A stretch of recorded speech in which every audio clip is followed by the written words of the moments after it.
મહત્વપૂર્ણ સમાચાર અમરેલીના શાસ્ત્રીનગર નજીક પ્લેન ક્રેશ થયું હોવાની ઘટના સામે આવી। પ્લેન ક્રેશ થતા એકના મોતની પણ સંભાવના। ખુલ્લા પ્લોટમાં ખાનગી કંપનીનું પ્લેન ક્રેશ થયું। રહેણાંક વિસ્તારમાં મિની પ્લેન ક્રેશ થયું હોવાનું સામે આવ્યું। પ્લેન ક્રેશ થતા જ અફરાતફરીનો માહોલ સર્જાયો। ફાયર બ્રિગેડની ટીમ હાલ તો ઘટના સ્થળે પહોંચી। ખુલ્લા પ્લોટમાં ખાનગી કંપનીનું પ્લેન ક્રેશ થયું।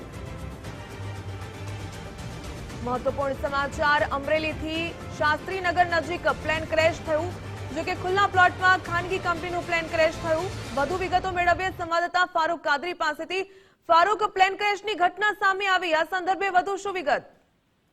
ભાવિકા જણાવ્યું કે અમરેલીમાં પાયલોટ ટ્રેનિંગ સેન્ટર બનાવવામાં આવ્યું છે। લગભગ થોડા સમયથી આ પાયલોટ ટ્રેનિંગ સેન્ટર શરૂ થયું છે અને નાના નાના જે મિની પ્લેનો હોય તેમાં નવા પાયલોટો તૈયાર થઈ રહ્યા છે। અમરેલીમાં આખો દિવસ વિમાનની ઘરઘરાટી છે તે શરૂ હોય છે, પરંતુ આજે એક અકસ્માતે ઢેબી ડેમ નજીક સામે આવેલ ખુલ્લા પ્લોટમાં શાસ્ત્રીનગર આવ્યું છે। ત્યાં ખુલ્લા પ્લોટમાં પ્લેન છે તે ધડાકા પર ક્રેશ થયું હતું ને તેમાં આગ લાગી ગઈ હતી। તેમાં પાયલોટ છે તેનું મોત થયા હોવાની વિગતો મળી રહી છે। હાલમાં હજી પણ આગ છે તેને ઓલવવા માટેના પ્રયાસ ફાયર વિભાગ કરી રહી છે। અમરેલી પોલીસ તંત્ર પણ ત્યાં છે। પોલીસ તંત્ર અને ફાયર વિભાગની માહિતી મુજબ પ્લેનનો પાયલોટ છે તેનું મોત થયું હોવાની વિગતો મળી રહી છે અને હજી પણ વધુ વિગતો જાણવા મળી રહી છે। પરંતુ હાલ મહત્વની વાત એ છે કે પ્લેન જે ક્રેશ થયું છે ખાનગી કંપનીનું છે અને જે પાયલોટ ટ્રેનિંગ સેન્ટરનું જે મિની પ્લેન હોય છે તે મિની પ્લેન ક્રેશ થયું છે। જી ફારૂક, આ મિની પ્લેનમાં કેટલા લોકો સવાર હતા તે સામે આવ્યું છે કે નહીં?